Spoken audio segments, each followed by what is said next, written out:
Bonjour, bonjour à tous et à toutes. Je suis Paulina Salazar, coordinatrice de presse dans le laboratoire de recherche et d'innovation en éducation pour l'Amérique latine et les Caraïbes SUMA et chargée des communications de l'Observatoire Adapted. Bienvenue au webinaire Résilience éducative, sens et pratique en Amérique latine et dans les Caraïbes, organisé par l'Observatoire pour la résilience éducative en Amérique latine et dans les Caraïbes. Adapted est un projet qui cherche à produire et construire des connaissances pour appuyer les pays de la région à générer des dialogues dans leur système éducatif qui leur permettent d'améliorer la capacité d'adaptation pour faire face aux scénarios d'urgence. Nous travaillons avec les pays partenaires de l'Alliance mondiale pour l'éducation, Belize, Dominica, Salvador, Grenade, Guatemala, Guyana, Haïti, Honduras, Nicaragua, Sainte-Lucie et Saint-Vincent-les-Grenadines. Le projet est formé par le groupe d'analyse pour le développement, GRAD, par le laboratoire de recherche et d'innovation en éducation pour l'Amérique latine et les Caraïbes, SUMA, et UNICEF LACRO, et il reçoit le soutien pour de l'échange de connaissances et d'innovation pour l'Alliance mondiale pour l'éducation, GPEKIX, dans un effort conjoint avec le Centre international de recherche pour le développement du Canada. Ce matin, nous recevons Tricia Wind, directrice du programme d'échange de connaissances et d'innovation GPEKIX, et à Santiago Cueta, qui est directeur de l'Observatoire pour la résilience éducative en Amérique latine et dans les Caraïbes. Romina Kasman, chargée du secteur de l'éducation du bureau régional de l'UNESCO à San José pour l'Amérique centrale, Colombie et Mexique. À Germain Anthony, spécialiste en éducation de l'Organisation des États de la Caraïbe orientale. Et à Dante Castillo. Nous saluons cordialement à toutes les personnes qui se connectent depuis différents pays d'Amérique latine et Caraïbes. Nous saluons également les représentants des institutions publiques, privées, de la société civile qui nous accompagnent aujourd'hui. Merci beaucoup de faire partie de ce webinaire Résilience éducative, sens et pratique en Amérique latine et Caraïbes. À l'Observatoire Adapted, nous avons trois objectifs comme projet. Le premier est d'identifier, d'analyser le sens et les pratiques de résilience dans les systèmes éducatifs des pays partenaires du GPE en Amérique latine et Caraïbes. Le deuxième objectif est d'explorer les scénarios futurs dans les pays de la région membres du GPE pour leur proposer des recommandations pour se préparer face aux crises et avoir des instruments. euh, et notre troisième objectif est de mobiliser des données probantes générées entre les acteurs clés des systèmes éducatifs de la région en faisant la promotion de leur utilisation et mise en pratique pour renforcer la résilience éducative. C'est dans ce cadre que Adapted a fait son premier rapport sur les données probantes, une analyse des contenus des différentes lois générales en matière d'éducation, plans, programmes scolaires, plans stratégiques d'éducation des 11 pays membres du GPE que nous présenterons aujourd'hui. Avant de continuer, nous voulons vous rappeler que la section des questions-réponses est ouverte et le chat de Zoom est aussi ouvert. Vous pouvez nous partager depuis quel endroit vous nous regardez. Et ici, je vous parle depuis Santiago du Chili. Pour continuer, je voudrais donner la parole à Tricia Wynn, qui est la directrice du programme d'échange de connaissances et d'innovation du Partenariat mondial pour l'éducation, GPEKIX. Le programme est géré et mis en place par le Centre international de recherche pour le développement du Canada, où Tricia dirige la stratégie générale et l'exécution en collaboration avec le secrétariat du GPE. Elle nous accompagne aujourd'hui de Ottawa, Canada. Merci beaucoup pour cette gentille introduction. Merci de m'inclure dans ce très intéressant événement. Il y a beaucoup de personnes en ligne et je remercie cela. C'est vraiment un plaisir d'être ici, d'être avec vous aujourd'hui pour discuter de ces sujets qui sont vraiment très importants, l'éducation et et la résilience. Dans le monde entier, on voit vraiment des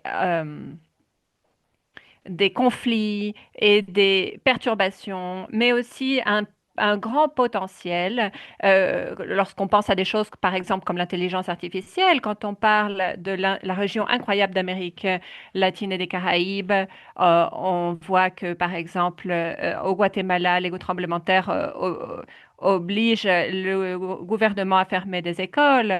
Ces perturbations sont très réelles pour nous. La résilience est souvent proposée comme solution face à ces défis dans le secteur de l'éducation et après le Covid-19.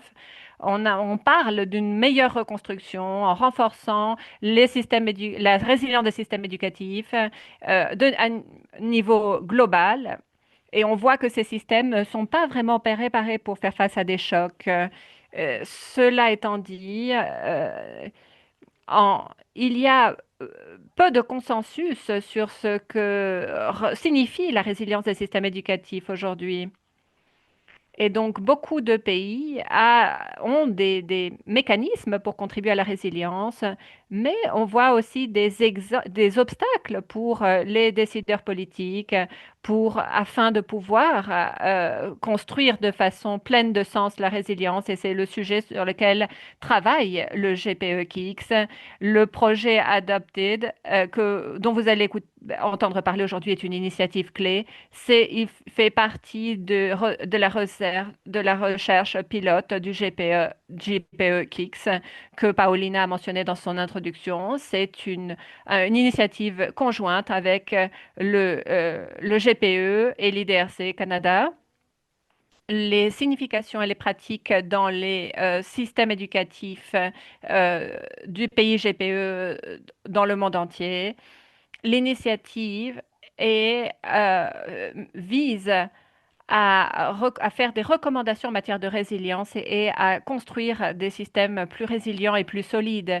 Évidemment, les pays font déjà face à des sujets de résilience, face aux désastres naturels, les critiques diverses. Mais lorsque nous observons la résilience des systèmes, il y a également des détails que nous pouvons laisser de côté, et peut-être des détails culturels ou d'autres qui modèlent nos sociétés et la façon de mettre en place la résilience. Pour comprendre mieux ce que la résilience veut dire, il s'agit de construire des systèmes inclusifs et équitatifs. Et s'agit de résilience et de vulnérabilité, il y a plus de vulnérabilité chez ceux qui sont impactés de façon directe. Et donc, la discussion d'aujourd'hui est basée sur la première beaucoup de contributions de ce projet. Nous allons commencer avec ce que ces systèmes et ces documents nous transmettent par rapport aux pays d'Amérique latine et des Caraïbes. Qu'est-ce qu'ils font référence avec lorsqu'on parle de résilience et la discussion d'aujourd'hui pour des recherches futures et comment construire la résilience dans nos systèmes. Et en plus de nos systèmes se concentrent sur l'Amérique latine et les Caraïbes, l'Observatoire couvre également l'Afrique, Europe de l'Est, le Proche-Orient et jusqu'aux pays du Pacifique, les pays partenaires du GPE. Il y a Ce projet produit également des statistiques qui seront publiées dans le futur et nous allons pouvoir ainsi apprendre de différentes expériences en nous basant sur les réalités locales. Avant de laisser de laisser la parole, je voudrais remercier les partenaires de la mise en place en Amérique latine et les Caraïbes et l'organisation de cet événement. Et je voudrais remercier chaleureusement Souma et aux autres partenaires qui nous aident dans cet effort conjoint, étant donné qu'ils ont été clés pour nous aider à avancer dans les objectifs de l'Observatoire et renforcer l'éducation globale. Paulina, je te rends la parole. Merci beaucoup, Tritia. Je vous rappelle à tous et toutes que vous avez une traduction simultanée disponible à travers le bouton d'interprétation en bas de vos écrans pour modifier également la modalité pour entendre tant l'anglais, l'espagnol comme le français. Maintenant, c'est Dante Castilla, directeur politique et pratique innovatrice de SUMA et membre de l'Observatoire Adapted. Merci beaucoup, Pauline. Merci beaucoup. Je salue tous les collègues qui s'ajoutent de la région et non seulement de l'Amérique latine, mais également d'autres régions qui participent de ce webinaire. Pour nous, à Soma, c'est un honneur de pouvoir partager ce projet avec Adapté, l'Observatoire, et pouvoir travailler avec l'UNICEF en collaboration également avec IRCD du Canada, CRDI du Canada, pardon. Depuis Soma et le travail qu'on réalise à la religion, cet observatoire va nous permettre de comprendre les dynamiques que développent les systèmes d'éducation en termes de préparation et renforcement de capacités de résilience. Cela est en relation avec les habilités qui développent les systèmes d'éducation tant au niveau national comme régional pour lutter face à toutes ces situations, désastres naturels, crises, problèmes de santé, zones de conflit qui, d'une certaine façon, sont des menaces qui mettent en risque le droit à l'éducation et la continuité de l'éducation, tout particulièrement pour les populations les plus démunies et les groupes de population qui se trouvent dans des situations plus précaires et avec des difficultés d'avoir un bon accès aux opportunités d'éducation. Alors pour nous, à Soma, un grand plaisir de pouvoir travailler et collaborer avec l'UNICEF pour le développement de cet observatoire. Nous verrons également le développement du projet à partir de ce premier document qui a été élaboré, tout précisément quelles sont les clés, les significations que les pays commencent à assigner au besoin d'avancer vers un système de plus de résilience touchant justement des liens qui sont clés. Par exemple, le travail intersectoriel avec le besoin de stimuler le besoin intersectoriel dans le travail du ministère de l'Éducation, le travail d'État et les agences d'État et autres. Et de même, aborder des clés, comment on conçoit ces populations plus vulnérables, des populations qui vivent dans des zones rurales, par exemple, des populations autochtones qui sont dans un scénario de risque. Alors, on fait écho des paroles de Tritia avec Souma. On sera en train de travailler sous cet effort de façon théorique et pratique également, avec des recommandations des différents pays de l'Amérique latine et le Caraïbe sur comment avancer vers des systèmes de plus de résilience avec des capacités d'État qui permettent précisément euh, aborder et surmonter ces futurs scénarios. Merci beaucoup, Pauline. Merci beaucoup, Dante, de ton intervention. Nous avons des personnes qui nous saluent depuis l'Ukraine, Venezuela, Argentine, Mexique et autres que l'on va saluer progressivement un à un. Je vous raconte que ce projet a commencé à fin de l'année 2024. C'est la première année de fonctionnement et nous avons déjà publié notre premier rapport sur la résilience de l'Amérique latine et le Caraïbe. Vous pouvez le télécharger en espagnol, français et anglais à notre page web. Il sera bientôt sur le link de notre chat. Ce dossier est un des objectifs lidérés par Adapted et Santiago Cueto, licencié d'éducation et docteur d'Indiana, États-Unis, chercheur principal de AAV, qui va nous présenter justement les résultats du dossier de rapport. Je vous rappelle que vous pouvez poser vos questions dans la section de questions-réponses de Zoom où on va vous partager également le link pour télécharger justement ce rapport. Il y aura à la suite du temps pour donner réponse à vos questions. Je donne la parole à Santiago maintenant.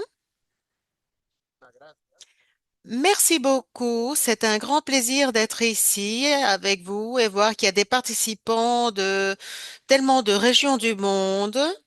Je voudrais donner la bienvenue tout spécialement aux collègues des autres observatoires régionaux mentionnés par Trick au début. C'est un projet vraiment très fascinant. À vrai dire, j'ai le plaisir de coordonner Degrade, un centre de recherche à Lima, avec les collègues de Souma qui ont toute une activité avec JP Kicks, avec une initiative dans plusieurs pays d'Amérique latine, le Caraïbe et la Bolivie, dirigée par Raoul Chacon qui nous accompagne. On travaille avec Souma et également avec l'UNICEF, avec la Varga, le coordinateur de l'éducation en Amérique latine. Alors, je vais partager le rapport. Ce rapport peut être téléchargé de la page web. Et je voulais vous dire que ceci n'est pas la dernière version. Nous avons réalisé ce document et proposé à divers lecteurs et nous avons reçu ces commentaires avec le bureau du Buenos Aires de l'UNESCO qui nous a remis beaucoup de commentaires sur le rapport. Et nous allons attendre cette session avec vos commentaires, les commentaires des commentaristes évidemment aussi, pour donner une forme finale à ce rapport. Je vais vous parler davantage vers la fin de cette présentation. Ceci démarre à partir d'un défi de Sergio Kumafrut qui nous a présenté cette résilience d'éducation pour les pays GPX. Alors, on va essayer de s'approcher à cette question. C'est une question complexe, très large aussi. Et ce qu'on cherche, c'est reprendre et produire l'évidence qui permette de fournir une capacité de réponse au système d'éducation primaire et secondaire en Amérique latine et le Caraïbe, avec les pays des pays, face aux inéquités et irruptions futures. Il y a ici plusieurs aspects très intéressants que je vais essayer d'aborder tout au long de ce rapport. Premièrement, dire que la notion de réponse que l'on considère de beaucoup d'importance en résilience est quelque chose d'important, mais ce qu'on voit lors des rapports et conclusions, c'est non seulement l'importance des réponses, mais d'anticiper un système de résilience pour anticiper les irruptions, les chocs, les risques et être préparé de la meilleure façon possible pour ne pas interrompre les services d'éducation ou la qualité de la remise d'éducation. Et je voudrais souligner le problème des inéquités qui est très important. Je vais revenir là-dessus parce qu'il y a beaucoup de consensus euh, sur le fait que si un pays qui est touché par un choc, il y a un certain groupe de la population qui va souffrir avec plus de force. Ils seront plus touchés que d'autres groupes. Je vais revenir là-dessus aussi. Ce sont là les pays inclus pour l'Observatoire, des pays inclus au GPIX. Ils ont été nommés par Paulina, mais je vous propose ici un rappel. Alors, le rapport, comment on comprend la résilience éducative des différents pays? Premièrement, je voulais vous fournir un petit résumé historique. Le terme résilience provient du XVIIe siècle, quand on a commencé à constater qu'il y avait certains métaux, certains matériaux, que lors d'un coup, ils pouvaient récupérer leur forme d'origine. Et au XXe siècle, Ernest et autres ont commencé à aborder ceci depuis une perspective psychologique, observant des familles qui avaient souffert les problèmes mentaux d'un des intégrants. Et on voyait qu'il y avait des familles qui étaient plus résilientes que d'autres. Ensuite, on a commencé à élargir le concept avec une grande trajectoire en psychologie et également en éducation, observant s'il s'agit d'un trait intrinsèque des enseignants et des élèves, parce que parmi les enseignants, il y a beaucoup d'analyses sur ce sujet. On parle de burn-out chez les enseignants. Quelqu'un traduit cela comme brûlé, entre guillemets, qui est une traduction un peu moche, mais qui est en relation donc avec la fatigue, l'accumulation de stress que certains enseignants peuvent souffrir. Et quatrièmement, il y a certains auteurs qui ont commencé à découvrir et trouver que les pratiques éducatives pouvaient encourager la résilience. Cinquièmement, tout ce que je vous ai dit, du moins jusqu'au troisième point, est très en relation avec les traits des individus. Alors, un individu est résilient, mais il est devenu chaque fois plus clair que dans tous les cas, il y a un certain entourage qui peut faciliter ou au contraire rendre plus difficile la résilience, la résistance des personnes.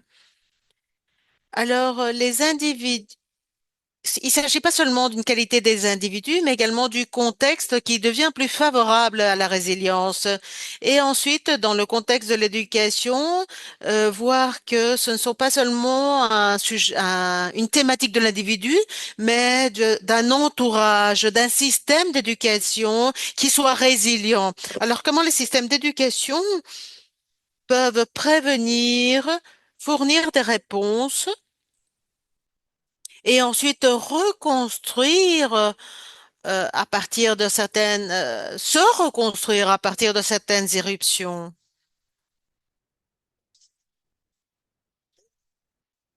Alors, je vais vous montrer une projection en anglais. Il y a plusieurs institutions qui sont en relation avec ce que je vous expose. L'IP et le UNDRR. Il y a GADRES, IDRC et USAID. Et il y a une section que je voudrais très interactive. Vous commentant qu'il y a trois rapports.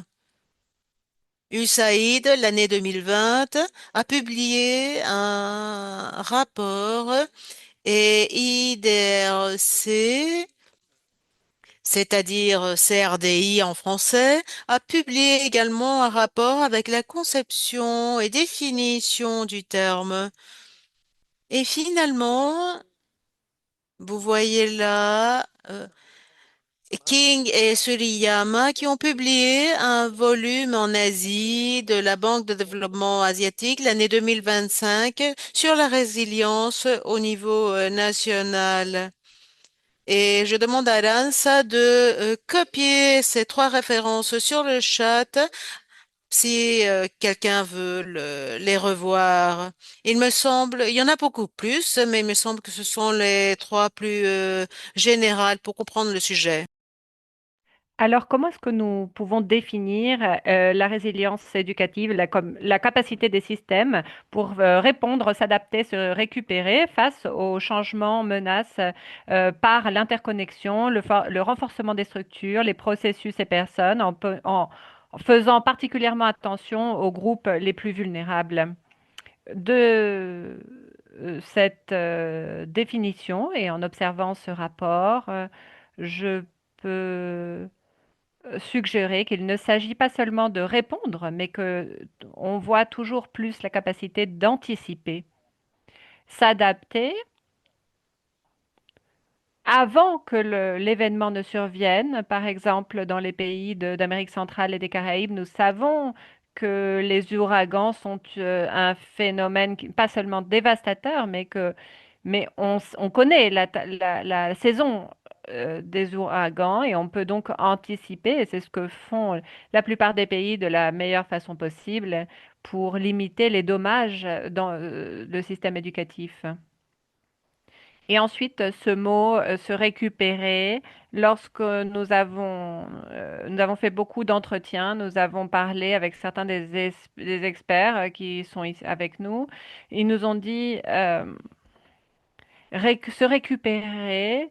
Et moi, je ne veux pas seulement me récupérer pour être dans le même état où j'étais avant. Je veux construire ou reconstruire et avoir quelque chose de mieux qu'avant, n'est-ce pas? Si nous avons un choc en anglais, on parle de build back better, se reconstruire d'une meilleure façon. Par rapport à une situation antérieure. Et donc, il y a ces différences par rapport à la définition qui vont surgir dans notre travail, le rapport comparé dont je vais présenter les résultats dans quelques minutes. Euh, Nous nous sommes posé la question comment entrer dans ce thème. Nous avons réalisé beaucoup d'entretiens à beaucoup de fonctionnaires d'UNICEF, par exemple, mais aussi des entretiens avec des fonctionnaires du GPE et autres institutions. Et nous nous sommes dit, nous allons observer si le terme résilience apparaît dans trois documents qui nous paraissent être des documents clés dans tout système éducatif. Les lois en matière d'éducation, tout d'abord.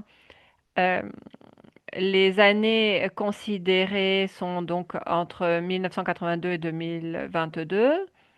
Le programme scolaire, le cadre des études qui définit le travail des étudiants et du travail des enseignants avec eux.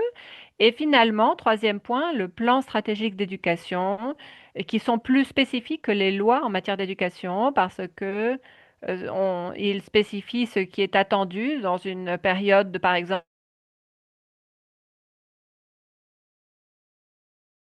en matière d'éducation.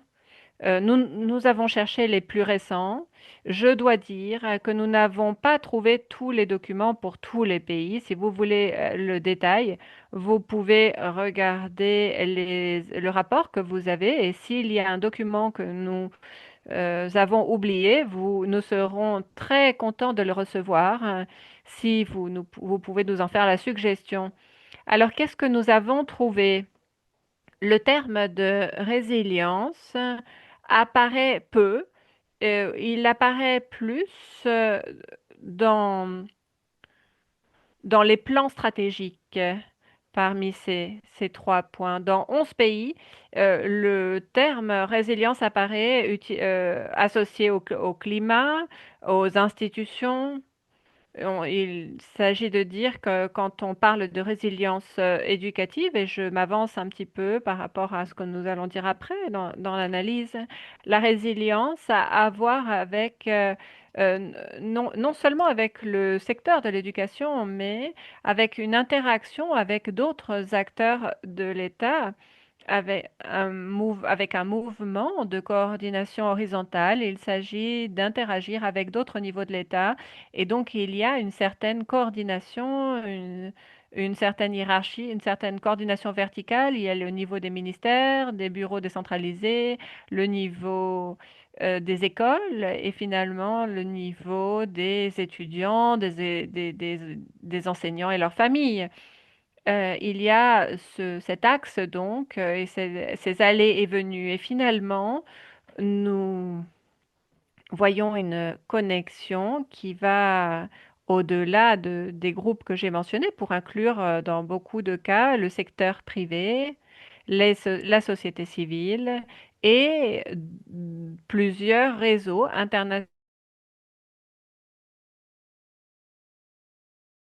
de mouvements autour du thème de la résilience en, ou en prenant en compte les termes définis ici, qui ne sont pas toujours mentionnés comme de la résilience.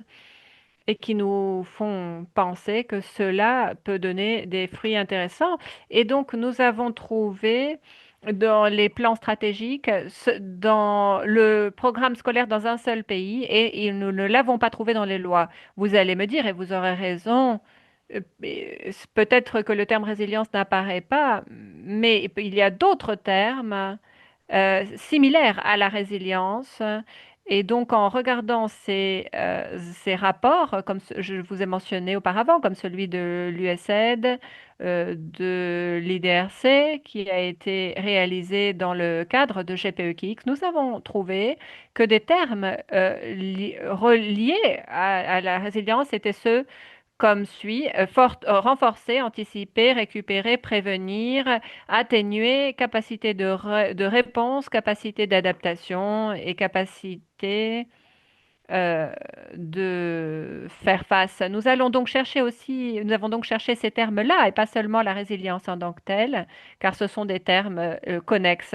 Et nous avons trouvé donc que de loin, parmi les termes que j'ai mentionnés ici, 1, 2, 3, 4, 5, 6, 7, 8 termes, n'est-ce pas?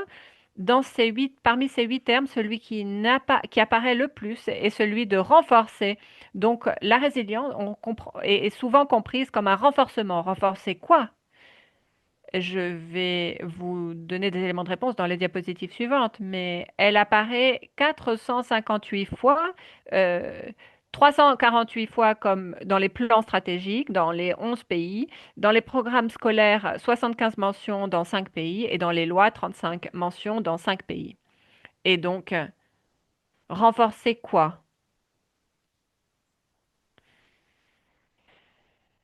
Il y a 5 résultats ici par rapport à ce qui doit être renforcé. Tout d'abord, renforcer les populations vulnérables.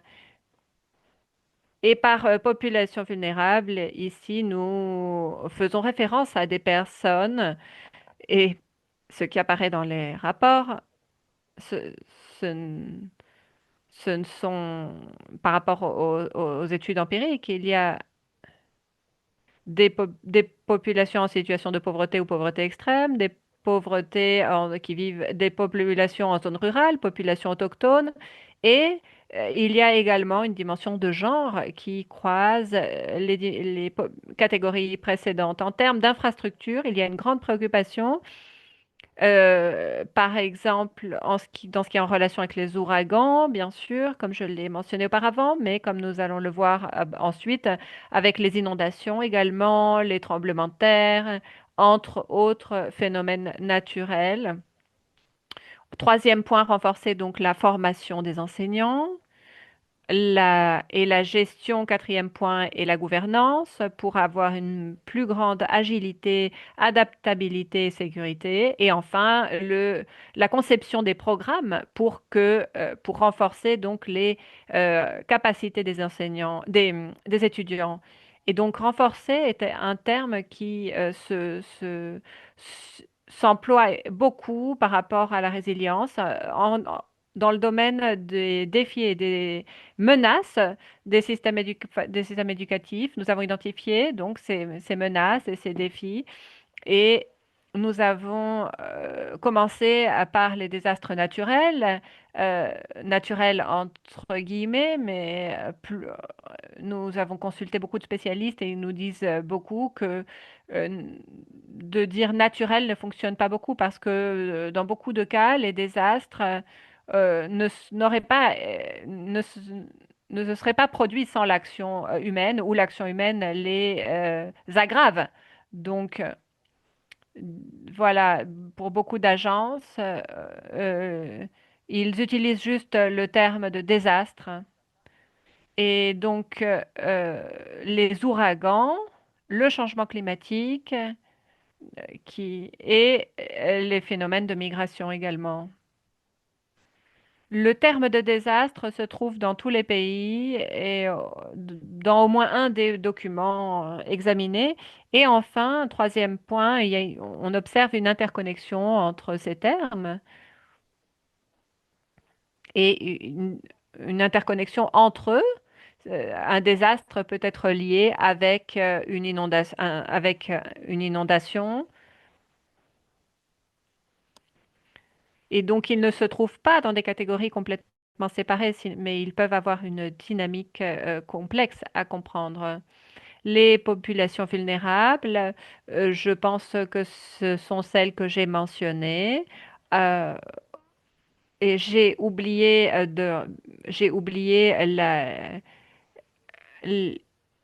le handicap quand on parle de garantir l'éducation de toutes les personnes, y compris les personnes handicapées. Et même si on pense que avec certains types, quand on pense qu'avec certains types de handicap, les enfants ne peuvent pas ou ne pouvaient pas passer par le système éducatif formel. C'est un mythe. Et nous voyons de plus en plus que cela recule et augmenter l'accès des personnes handicapées au système éducatif formel. Les perturbations peuvent affecter de façon variable les personnes handicapées et le terme d'intersectionnalité, vous pouvez le connaître et il apparaît beaucoup dans la littérature, à voir avec le fait qu'une grande partie des études en matière de genre mais il est utilisé également pour savoir ce qu'il se passe si, avec une personne qui n'est pas seulement provenant d'une population autochtone, mais qui vit également en zone rurale, est une femme, présente un handicap. Il s'agit des personnes présentant différentes caractéristiques et qui rentrent donc dans ce concept d'intersectionnalité. Nous avons vu peu euh, de documents sur la relation entre les populations vulnérables et la résilience, et nous voulons améliorer cela. Et pour terminer et respecter les temps impartis, les conclusions ont à voir avec les processus et les personnes, et je reviens au point mentionné au début de ma présentation. La résilience ne concerne pas seulement les individus, mais inclut les individus. Il y a des notions de connexion horizontale et verticale entre différents secteurs. La pertinence et le renforcement des capacités, le besoin de coordonner entre les secteurs et le travail conjoint des autorités locales, écoles et communautés.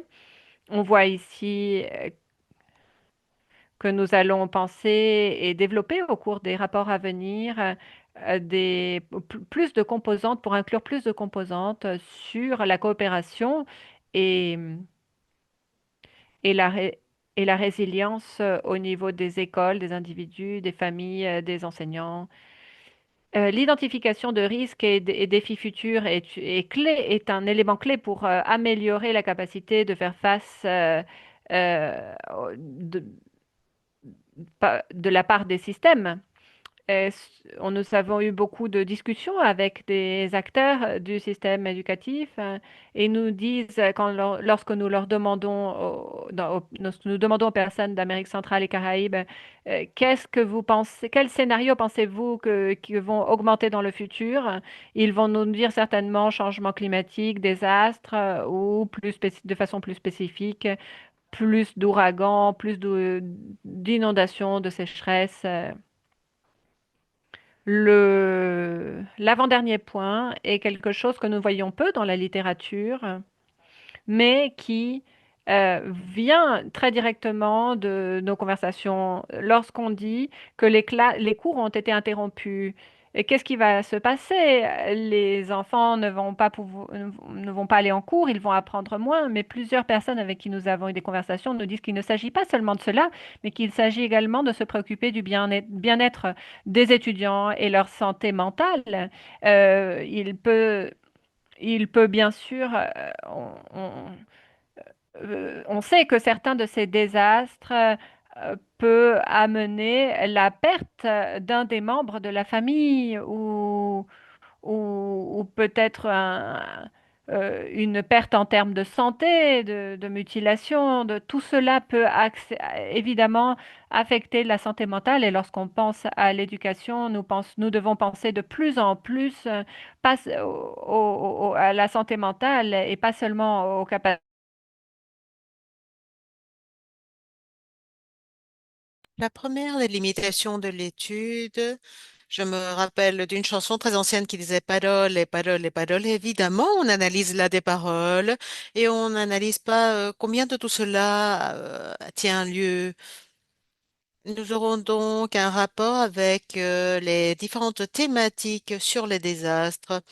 Et je pense que ici je termine et je te remets le microphone, Pauline. Voilà les questions pour nos commentaristes.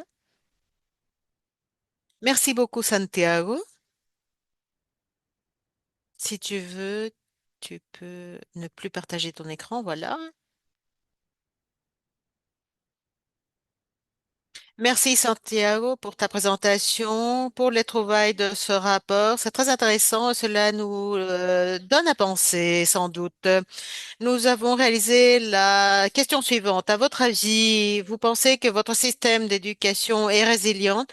71 personnes ont répondu de ce webinaire et 48% a dit que oui et 52% a répondu que non. C'est très intéressant et on peut continuer à réfléchir là-dessus tout au long du panel de dialogue. Pour continuer donc et approfondir sur le rapport de renforcement des défis d'éducation pour sauvegarder le droit et opportunités d'éducation, surtout pour les étudiants les plus vulnérables, on invite aux panélistes qui nous accompagnent aujourd'hui à illuminer leur écran pour avoir ce dialogue ensemble. Santiago Cueto va modérer ce dialogue avec la participation de Casman Germany, tous deux spécialistes en éducation. Romina et Germain, on vous invite à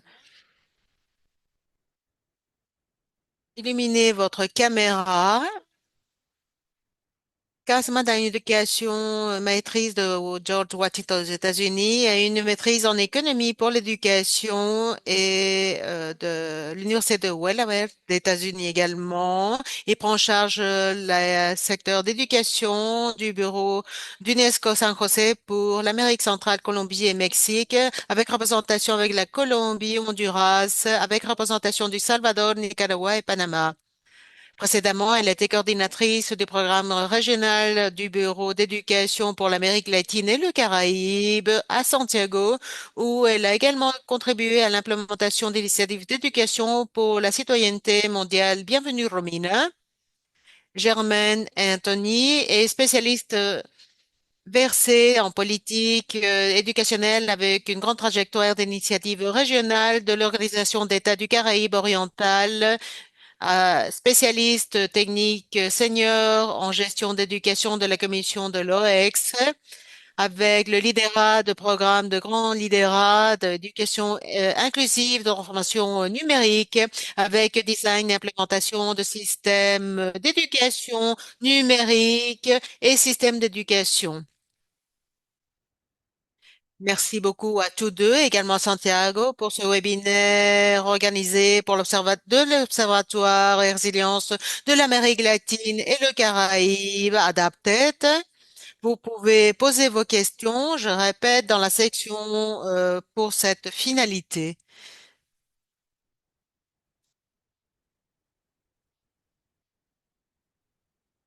Merci beaucoup, Romine. Je remercie le travail de Romine qu'elle réalise depuis l'UNESCO, l'Organisation des États d'Amérique latine et le Caraïbe, qui est très intéressant pour nous. C'est pour ça qu'on a décidé de les avoir ici parmi nous. Nous avions deux questions coordonnées pour la réflexion. De quelle façon les trouvailles des rapports correspondent avec ce qui arrive pour les pratiques d'Amérique latine et le Caraïbe concernant la résilience éducative et face aux défis des menaces identifiées sur le rapport, oh, que considérez-vous fondamental pour les systèmes d'éducation de la région et justement la force pour faire face à toute cette vulnérabilité des différentes populations? Que pouvez-vous nous rapporter depuis vos pratiques pour élargir la notion? Et on voudrait entendre vos commentaires. Deuxièmement, Ce rapport est de grande importance. Alors, je ne sais pas qui veut commencer. Je fournis d'abord la parole à Germain.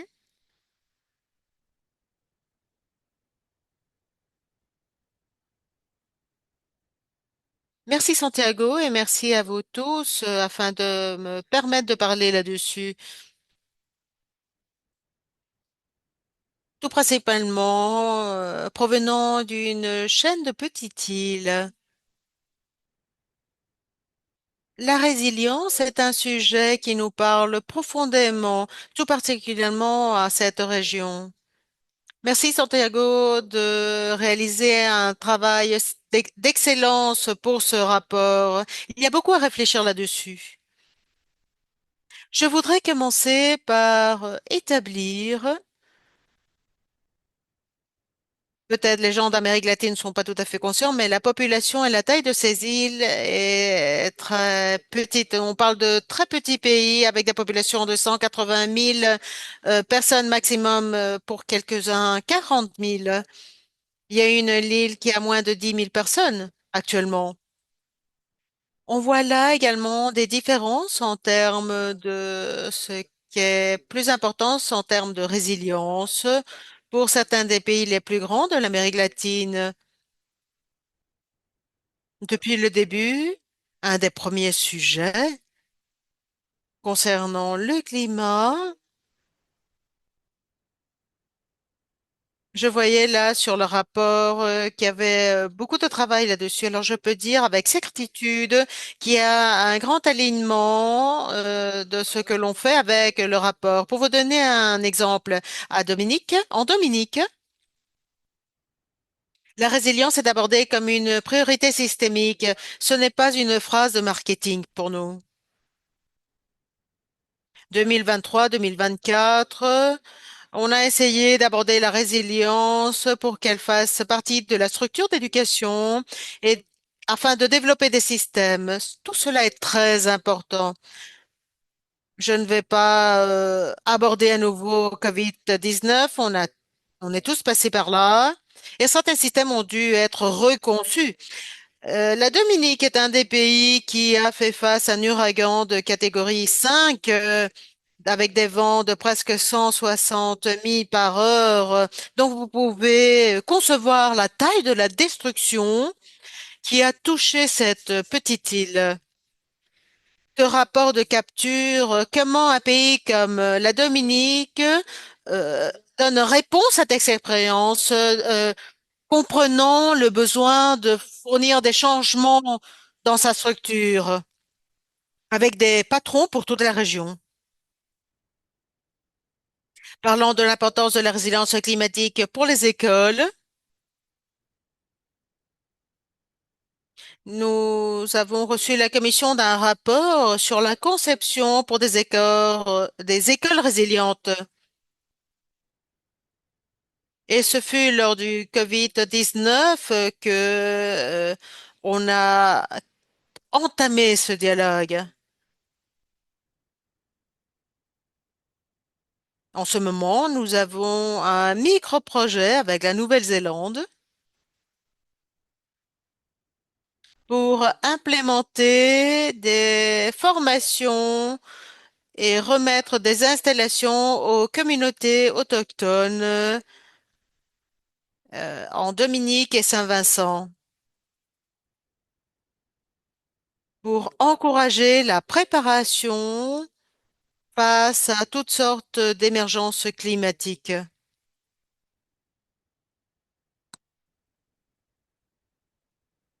À long terme, on voit sur le rapport que l'on fait mention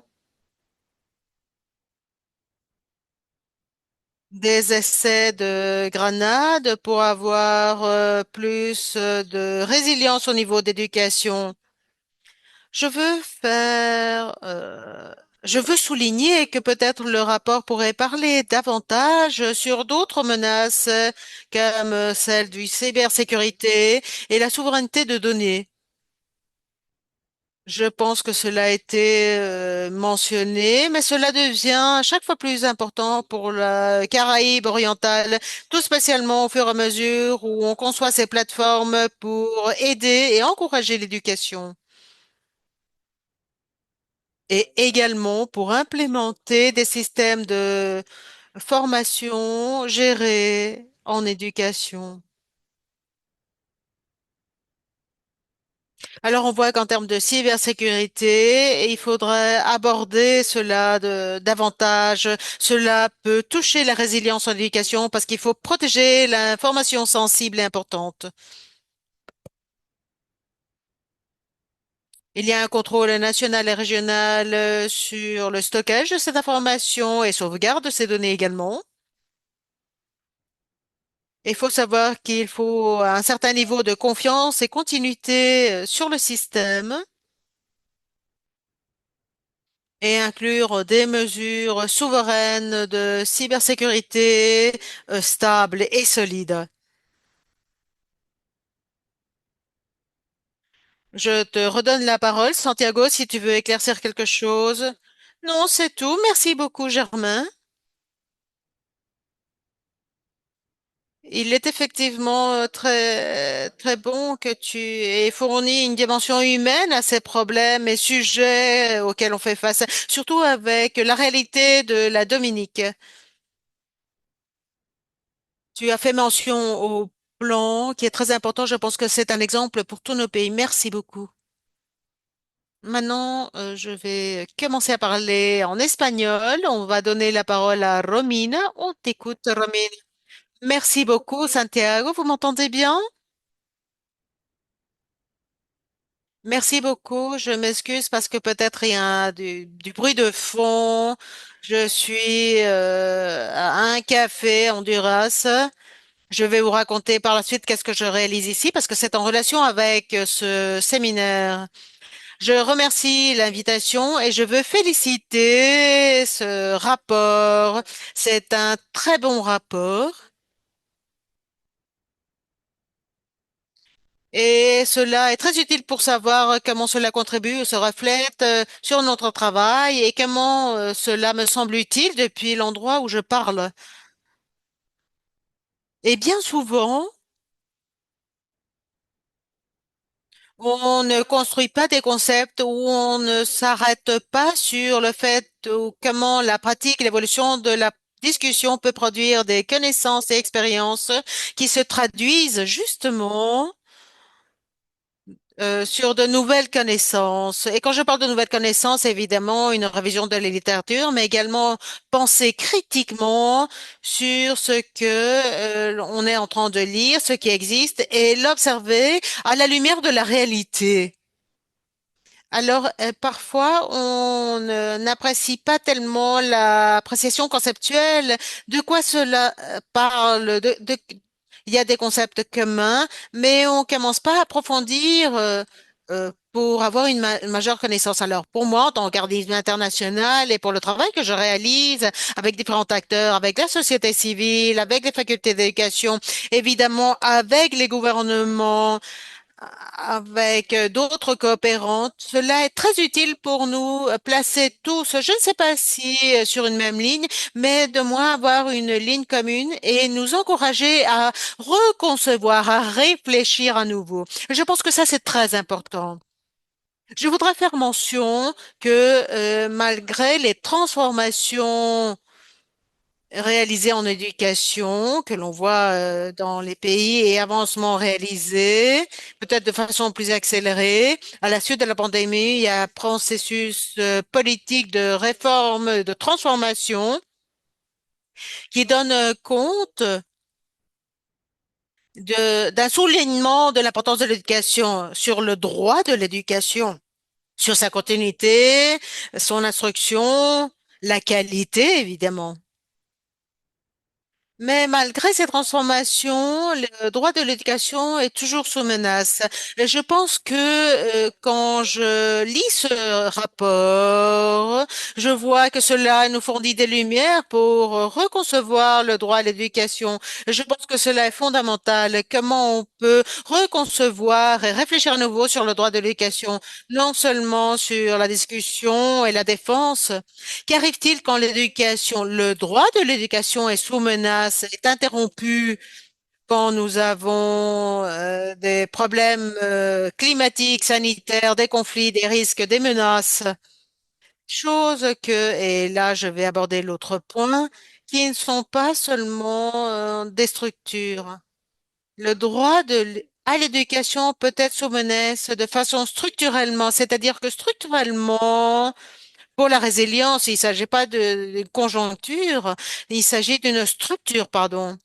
Alors, je pense qu'il faut reconcevoir cela parce qu'on ne peut pas concevoir de la même façon le droit à l'éducation selon ses différences, et non seulement du terme d'accès, permanence, communication, qualité, inclusion, équité, mais également qu'est-ce qu'on fait avec les politiques, comment on peut garantir, comment on peut reconcevoir le droit à l'éducation pour que cela se maintienne, parce que cela met toutes les variables et catégories connues euh, sous question. Je voudrais aussi mentionner que dans le travail que nous réalisons, très souvent, lorsqu'on discute, on parle du droit à l'éducation et des concepts de résilience et d'autres concepts associés. Non. Et on ne fait pas de distinction territoriale. Ce n'est pas la même chose, un milieu rural qu'un milieu urbain que rural. Ce n'est pas, le travail n'est pas le même. Et justement, ici, je me trouve au Honduras. Je et nous travaillons avec 28 centres éducatifs publics, écoles agroforestières, rurales, semi-rurales, des étudiants de populations autochtones. Et ce que nous trouvons, ce que nous voulons est de repenser au-delà des concepts d'urgence ou de sécurité, mais il y a bien sûr des normatifs, des normes à prendre en compte. Mais par exemple, euh, prendre en compte le- la sécurité alimentaire, la garantie de droits de base. Quand on parle de résilience, on pense à des thèmes humains. Nous devons penser à la santé, à cette souvent, nous restons sur des concepts qui sont très importants, mais il y a des situations structurelles de pauvreté extrême, d'exclusion, qui vont au-delà. Et donc, le concept de résilience, c'est pour ça que je parle de repenser l'éducation. C'est le travail que nous faisons. Je pense que l'éducation doit être dans l'agenda. 2030, je pense qu'il faut vraiment prendre en compte l'interconnexion entre les droits éducatifs. Et l'année dernière, nous avons réalisé avec environ 40 facultés d'éducation et diverses collaborations avec des facultés des ministères de l'Éducation, un séminaire pour redéfinir les compétences que doivent avoir les enseignants et enseignantes face aux situations d'urgence, risques, crises et menaces, et justement pour être résilients. Et nous avons beaucoup de matériel pour partager, mais par exemple, nous avons pensé que que les thèmes socio-émotionnels seraient très importants. Il y a le thème de résilience individuelle, santé, bien-être, et avec aussi un accent sur la technologie, avec la question de comment est-ce que les nouvelles technologies l'éducation, de l'information, la communication et l'intelligence artificielle contribuent non seulement à la continuité éducative, mais à à la construction d'une expérience éducative collective, parce que l'éducation est une expérience collective. Ce n'est pas une expérience individuelle, c'est une expérience collective. Et surtout, dans ces milieux, comment est-ce que nous pouvons reconstruire sans briques, pour ainsi dire. Nous avons une publication sur ce sujet. Comment est-ce que les technologies nous aident à renforcer dans le sens des communautés et des relations sociales? Merci beaucoup. Merci beaucoup, Romina. C'est très intéressant.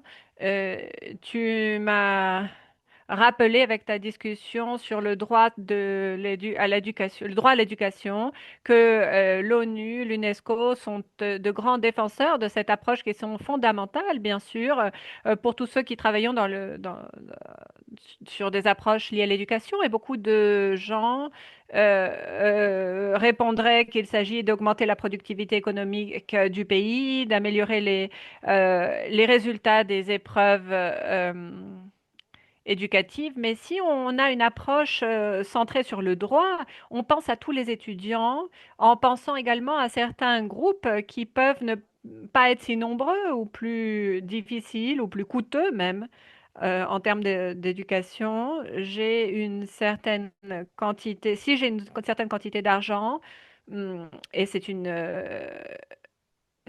histoire vraie du ministère d'éducation de mon pays. Si j'ai une certaine quantité d'argent et qu'avec cela, je peux donner Internet à 50 000 étudiants dans la ville, mais je pourrais donner Internet à 5 000 étudiants en zone rurale parce que c'est plus coûteux, parce qu'ils se trouvent plus éloignés, dans des zones plus éloignées, etc.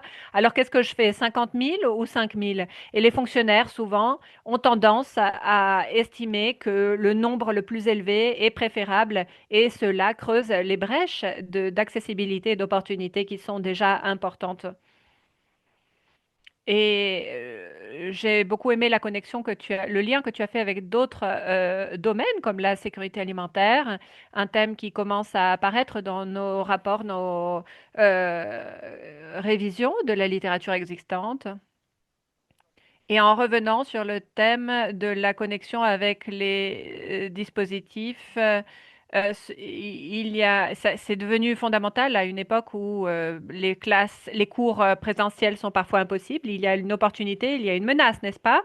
Ça peut être une opportunité pour tous ou ça peut être une, euh, ça peut finalement creuser les brèches existantes parce que des histoires comme celle que je viens de raconter se reproduisent et l'écart entre zone rurale et urbaine s'agrandit, mais donc le rôle des enseignants revient beaucoup dans nos conversations et nous allons certainement travailler plus là-dessus dans nos prochains rapports. Je vois une grande quantité de commentaires dans le chat. Ça nous est très utile. Je ne sais pas si nous allons pouvoir répondre à tous les commentaires, mais nous enregistrons la session et ce que je promets est que nous allons tous les prendre en compte. Comment est-ce que nous continuons, Paulina? Merci à tous les trois. Je vous partage que notre public est très participatif. Merci à tous ceux qui nous regardent. République du Congo, Salvador, Guatemala et beaucoup d'autres qui vous êtes très nombreux. Merci à tout notre public aujourd'hui dans ce webinaire, à tous les participants. Et maintenant, je vais vous lire certains des commentaires et questions qui s'adressent autant à Romina qu'à Santiago et Germaine pour qu'ils puissent nous partager leurs réponses des commentaires. Euh, Dit, je ne peux pas comprendre la similitude entre résilience et renforcement en considérant que la définition au- en cours et comment est-ce que ça peut être défini aujourd'hui dans mon système éducatif. Il n'existe pas la résilience et le renforcement. Là où, dans mon milieu comme enseignant, je suis très préoccupée par cette décadence. Je pense que c'est peut-être un peu plus pour moi peut-être, mais vous pouvez faire des apports là-dessus. D'où ça vient? Le terme de renforcement est très utilisé, lié à la résilience dans les rapports de l'US7 que j'ai mentionnés. Et la référence a été partagée dans le chat si vous voulez lire là-dessus. Euh, nous, Si nous, si nous avions été plus stricts, nous aurions seulement utilisé le terme de résilience, qui n'a pas de synonyme très clair, mais c'est de là qu'est venue cette recherche, comme je l'ai mentionné. Et d'un autre côté, je ne veux pas mentionner de cas spécifiques, mais on se rend compte très clairement qu'il y a certains pays qui ont pensé et beaucoup planifié leur stratégie de résilience et il y a des connexions entre les bureaux de l'État, les coordinations avec le secteur privé, ils participent dans des réseaux internationaux et je pense qu'il y a beaucoup d'exemples qui peuvent être observés. Nous en avons mentionné un auparavant, celui de Dominica. Et donc, nous voyons toujours plus que... Mais les, ça va être toujours plus difficile pour les gouvernements de décider, de dire il y a un ouragan qui vient, que faire par rapport à ça quand on sait qu'un ouragan est sur le point de se produire. Mais ça, c'est pour les événements qui sont prévisibles, mais d'autres ne peuvent pas être prévisibles, comme les tremblements de terre. Mais nous savons que, également dans certains cas qu'un tremblement de terre arrive. Et donc, comment être préparé depuis le système éducatif? Nous avons aussi une autre question d'Edwin Resinos qui dit, je pense qu'en Amérique latine, il doit y avoir un tournant épistémologique par rapport à l'éducation et aux connaissances ancestrales qui doivent être reconnues dans les programmes scolaires. Est-ce que vous avez trouvé ces éléments dans votre recherche? C'est aussi pour Germaine et Romina dans votre expérience de rapport. Ce qui concerne les savoirs ancestraux était quelque chose de très intéressant. Je n'ai pas de souvenir de l'avoir trouvé dans un endroit spécifique. Euh, je vais peut-être chercher plus d'éléments là-dessus et je renvoie la question peut-être à Romina et Germaine. Et y a-t-il des pratiques ancestrales qui doivent être maintenues et officialisées?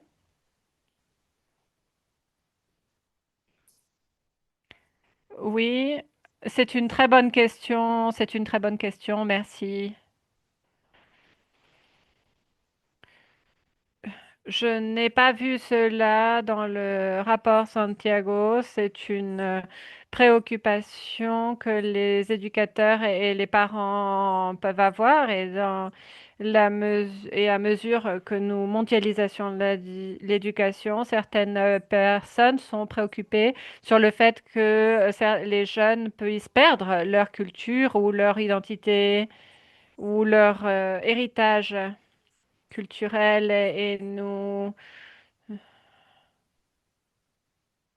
perdons certaines formes traditionnelles d'apprendre, des pratiques traditionnelles, d'être en contact avec le sol, d'avoir un voyage à la campagne. C'est un thème qui nous préoccupe, bien sûr.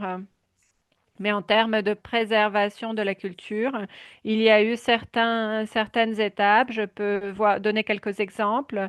Par exemple, l'utilisation de la langue de Dominica, un créole français francophone qui s'est formalisé, y compris dans les Antilles françaises, l'utilisation de cette langue locale officielle et qui est acceptée dans les salles de classe. Et cela est très important. Euh, la- c'est le meilleur avantage de cela est que les professeurs peuvent travailler avec cette langue et augmenter la connaissance ou l'alphabétisation, beaucoup de valeurs culturelles et des normes. Si nous allons l'utiliser et re-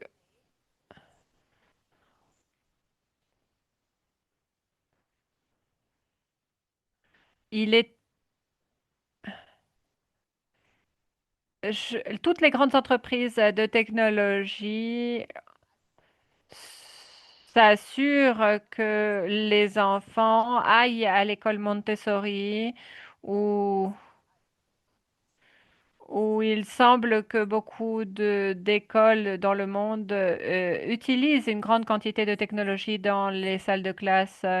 La technologie est une innovation, mais nous devons avoir un équilibre et nous devons voir comment faire cela pour ne pas perdre qui nous sommes et notre identité. Merci.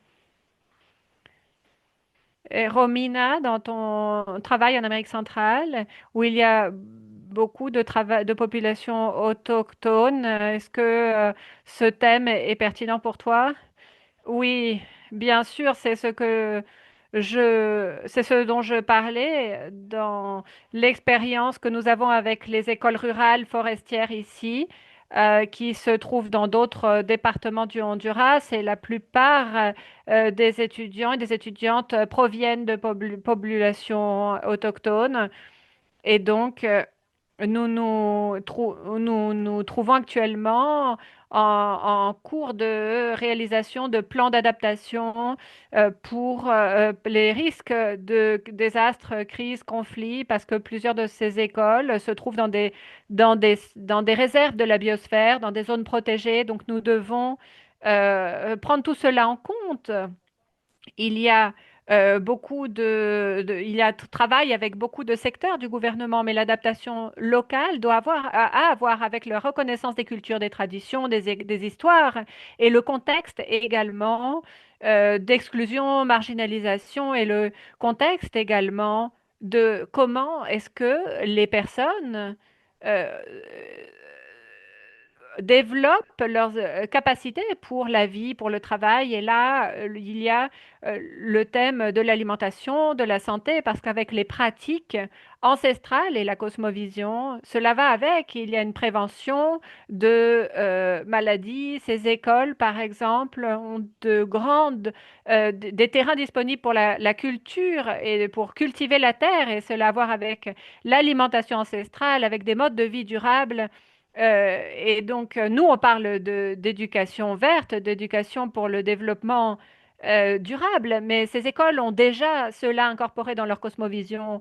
Et ce que je veux dire, quand on développe le concept de résilience et qu'on le travaille avec différentes communautés, la notion de territorialité est très importante. C'est pour ça que je parle de repenser le développement à l'éducation, pas pour le fragmenter, mais pour sauver et souligner ce et je pense qu'il y a des questions spécifiques et comment les promouvoir, comment nous adapter, comment pouvoir, on peut renforcer, on peut souligner le rapport entre la résilience et l'adaptation. Mais je pense que la résilience doit faire partie de l'adaptabilité à tous les niveaux lorsque nous parlons du développement durable, de changement climatique, d'interculturalité.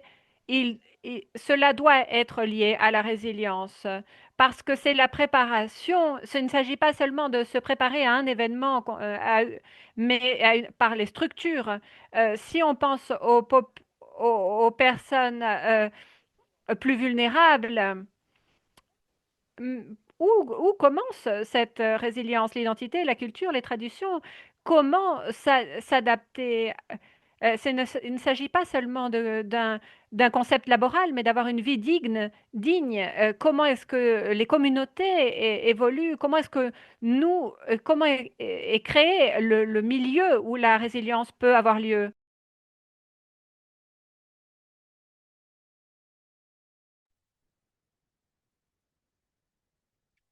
Nous devons reconcevoir comment on construit la résilience, non seulement au niveau des politiques, je dirais que c'est un mandat curriculaire pour la formation des enseignants sur les pratiques pédagogiques et je vous encourage à travailler là-dessus.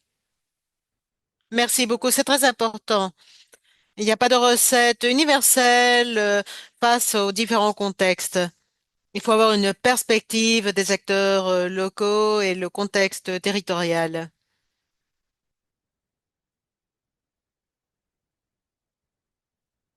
Merci beaucoup de vos réponses et des commentaires du public et des panélistes qui nous ont accompagnés aujourd'hui. Avant de terminer, on veut vous raconter, rappeler les prochains pas de l'Observatoire Adapted.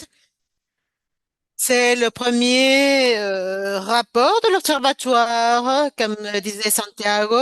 Santiago, peut-être si tu peux nous éclairer un peu plus ce qui viendra par la suite.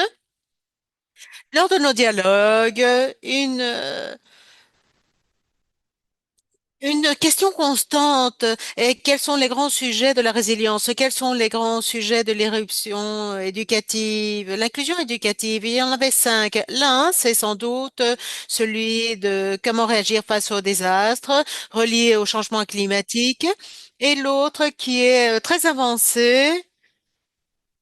Nous sommes en train de voir, observer toute la littérature, toutes les études déjà établies, les organisations. Le deuxième point est en relation avec des problèmes de santé, la pandémie, le Covid.